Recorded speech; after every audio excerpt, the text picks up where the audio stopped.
Hello everybody, this is XB Walker, and yes, I am in my car.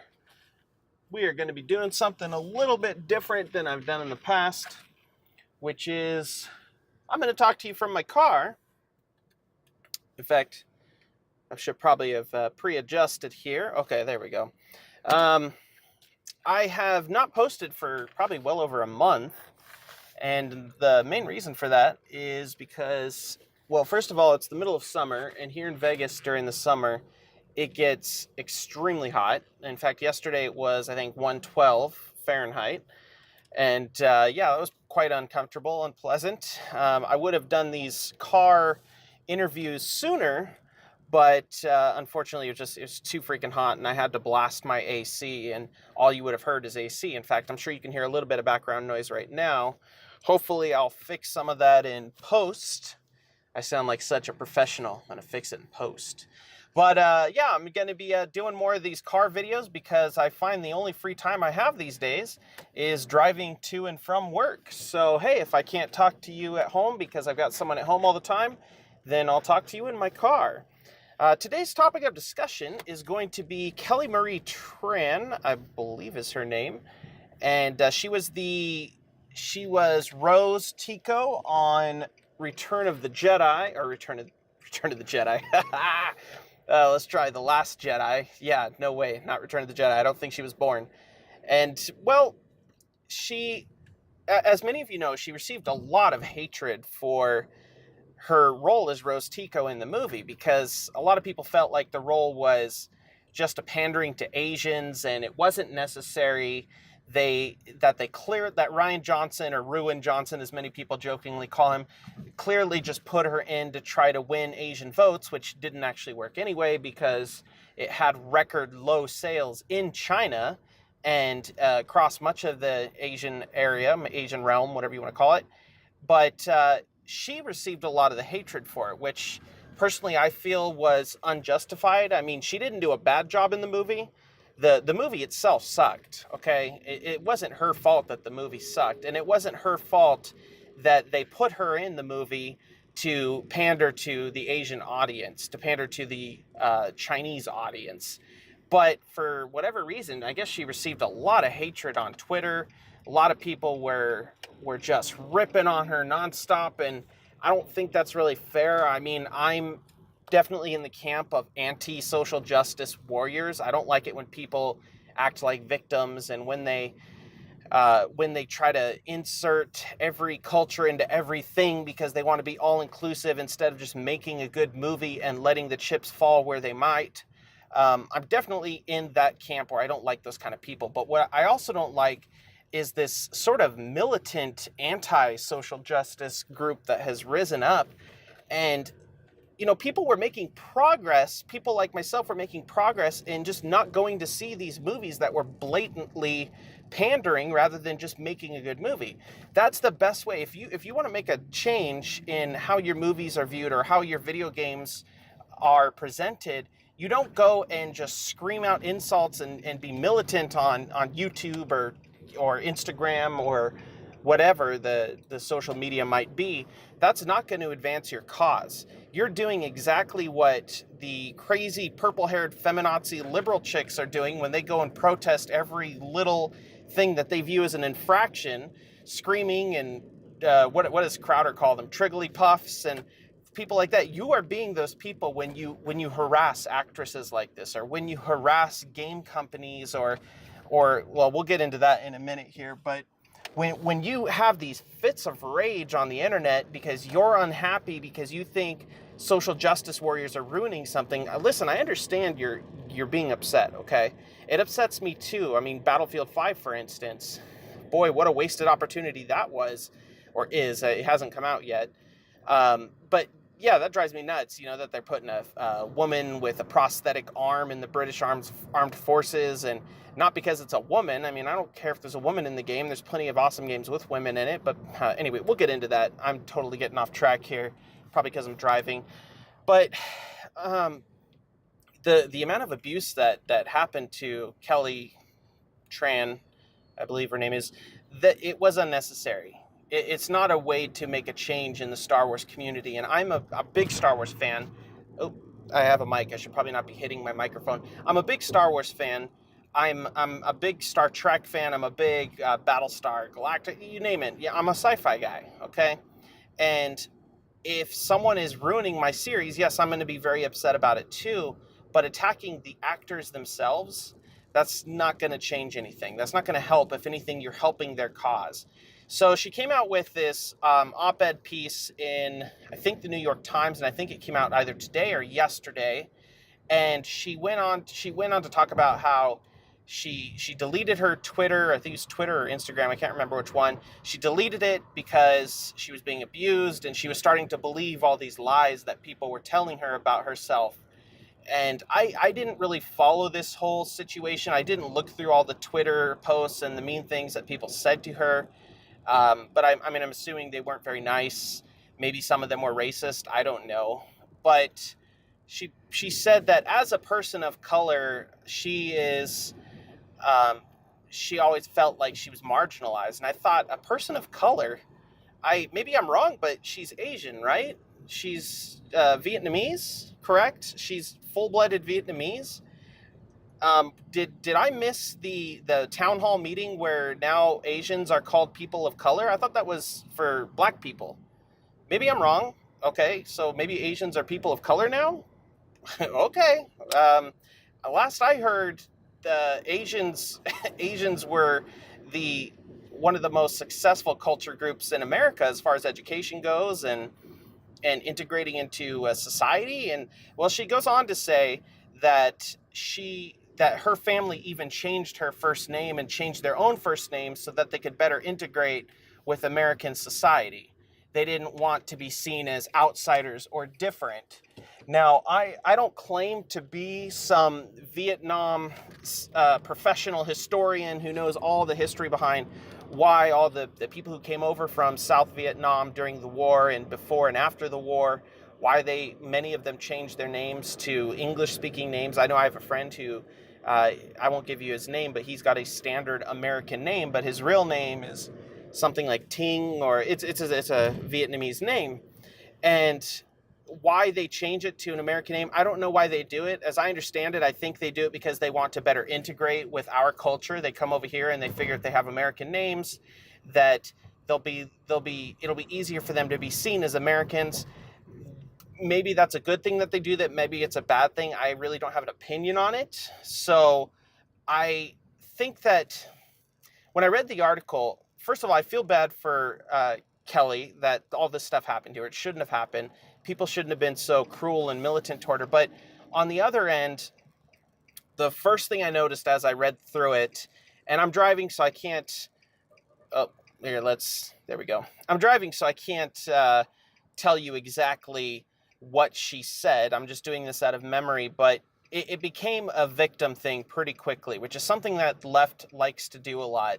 That social justice warriors or leftist leaning actresses and actors, which is pretty much all of them, they like to do. They like to play the victim, because as long as you're a victim, nothing you can do or say is wrong. Nothing at all is a sin. And that is pretty much what happened with her. And again, I want to say that I sympathize with what happened. It should not have happened. People treating her the way they did. I understand why she deleted her social media presence. I probably would have done the same thing. But she had an opportunity here to come around and say, you know what? I'm no different than you.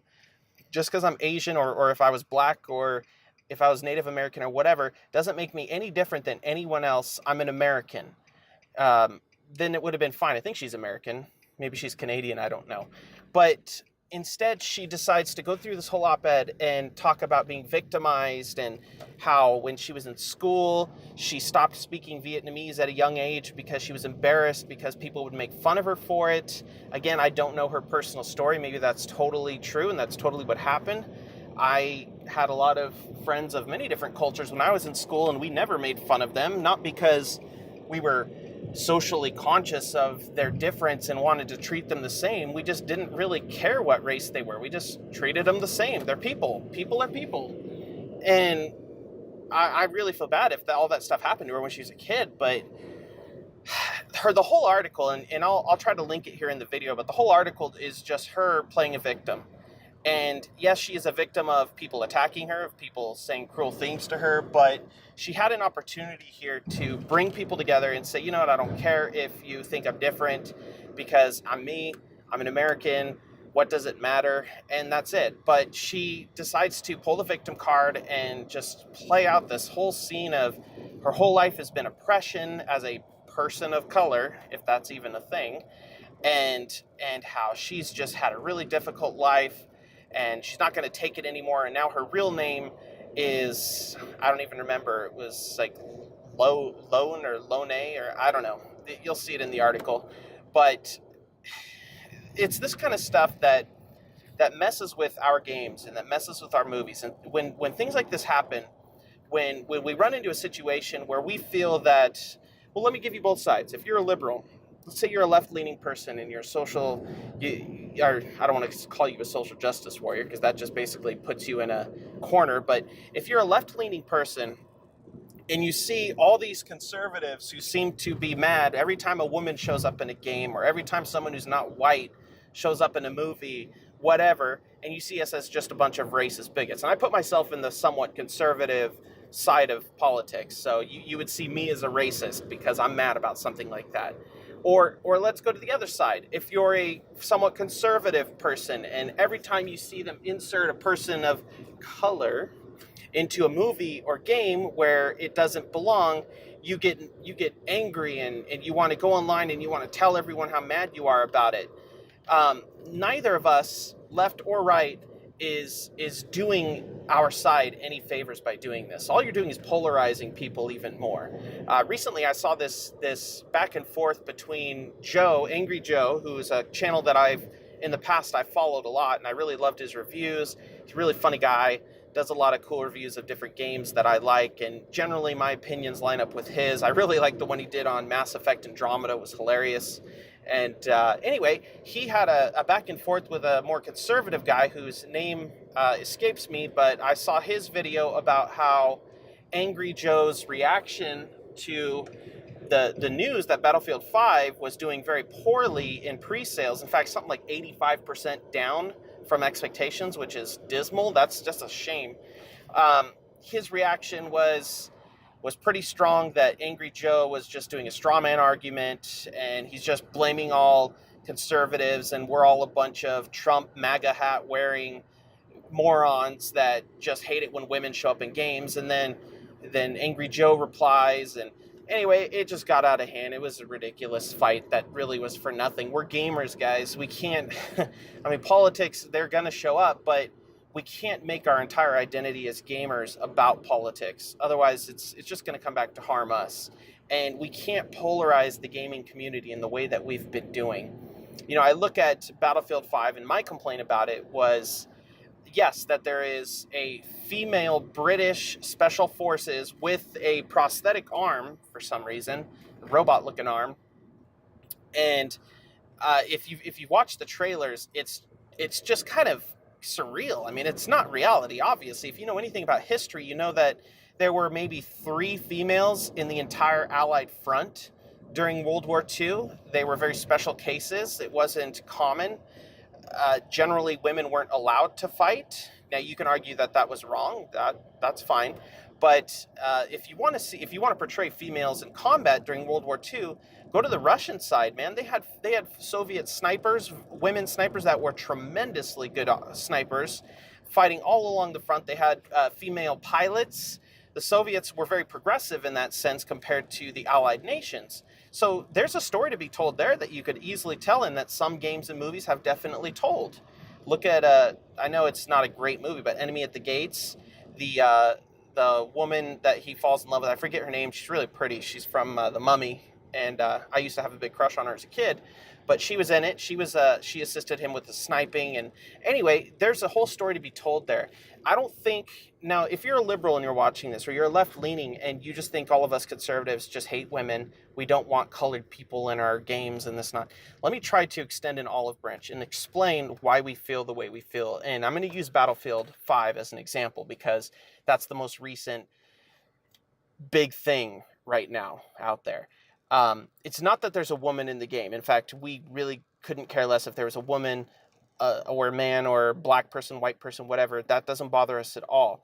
It's when you insert a narrative into something that claims to be historically accurate, and you insert a narrative that is a modern day narrative instead of something true to the history, just so that you can either get purchases, more people will buy your game because you have women and people of color in your game, or just so that you can, what do they call it? Virtue signal. You can say, hey, I'm such a great company because I include minorities in my game. Regardless of if it's totally historically inaccurate or not, I include minorities in my game.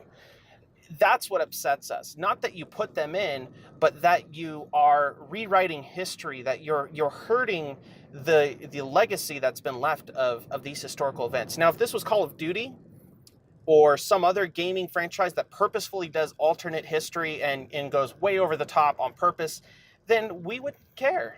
I wouldn't care. I mean, look at Wolfenstein 3D, or what, Wolfenstein 3D, that's the old one, but Wolfenstein, I think the Colossus was the more recent one. The one before that was New World Order or something like that. Anyway, that is purposefully alternate history. When you do an alternate history piece like that, or alternate reality, or alternate future, whatever you want to call it, no one's upset if you've got a bunch of different colored people or men and women fighting, because it's fiction, it's fantasy. We're okay with that. We love it. It's fun. But we don't like to rewrite history because it's a dangerous path to go down. Now, I know black people served in World War II. In fact, there were some very prestigious and high earning regiments in World War II. There was, I think, the Tuskegee Airmen. That was World War II. They were some of the greatest fighter pilots we had in the war. There were people of color all over World War II, actually. And as far as women go, no, there weren't really women in the Allied side. But Tuskegee Airmen, things like that, I would love for that story to be told. Now, could you imagine if we did a game based on the Tuskegee Airmen, but you replaced half of the soldiers, or half of the pilots rather, with white people, because you want to make sure that you're culturally diverse? Jesse Jackson, what's the other guy's name? All these activists, they would be on it like that, and they would be mad, and they'd be protesting. How could you whitewash our history?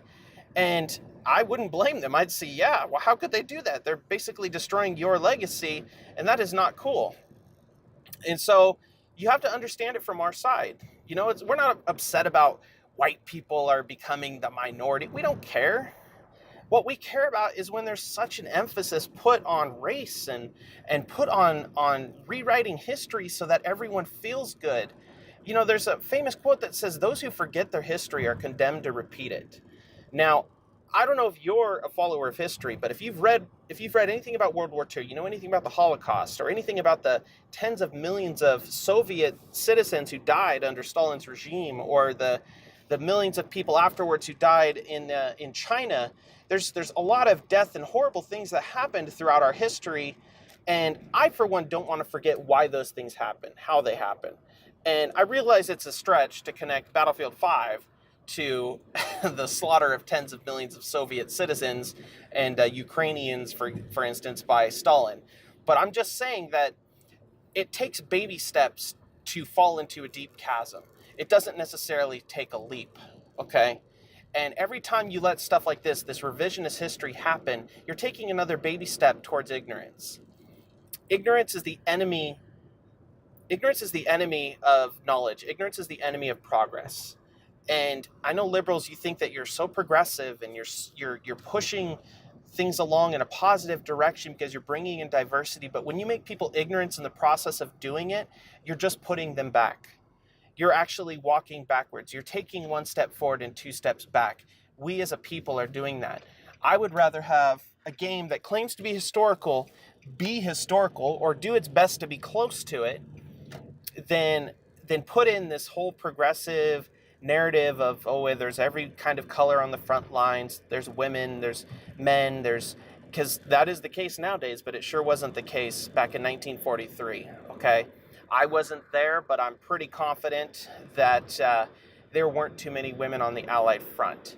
And I guess that's all I have to say. I mean, and about the whole Marie Tran thing, Again, if one of you watching was one of the people who was harassing her on Twitter or on Facebook or wherever you were harassing her, not cool, man. You're not helping anybody. You're just making things worse. And if you're that kind of person, then other conservatives like myself, we don't associate with you or want to associate with you. You're scum. And actually, Kelly Marie Tran is a pretty attractive lady. She's very pretty. Outside of her role as Rose, she just looked like a duded up girl with a bunch of engineer clothes on. I don't know. She didn't look good at all, but that's okay. I don't go to watch a movie so that all the women would be hot. But I'm just saying, you're ripping on someone who's probably a pretty sweet person, and there's nothing wrong with her. And next time something like this happens, because as long as Kathleen Kennedy is at the helm, and hopefully not for long, this kind of stuff's going to happen with Star Wars. You're going to get the social justice narrative of them trying to include every race and pander to every audience instead of just writing an awesome story. It's going to happen more. But if you're attacking the actors and you're attacking the people who play these roles, you're not helping anyone. The best thing you could do if you want to make a change in the company that makes your games or makes your movies is don't buy them. I'm not buying Battlefield 5. In fact, ask some of my friends back when I was running the Gorgonites, I was super excited about Battlefield 5 coming out because I thought, oh man, a World War II game. Yes, this is awesome. I'm looking forward to this. And it's Battlefield. It's not Call of Duty, so it's not going to be surreal. It's going to be more realistic. It's going to be something closer to Battlefield 2, for instance. This is going to be great. We've been waiting for a World War II game like this for quite some time, for many years.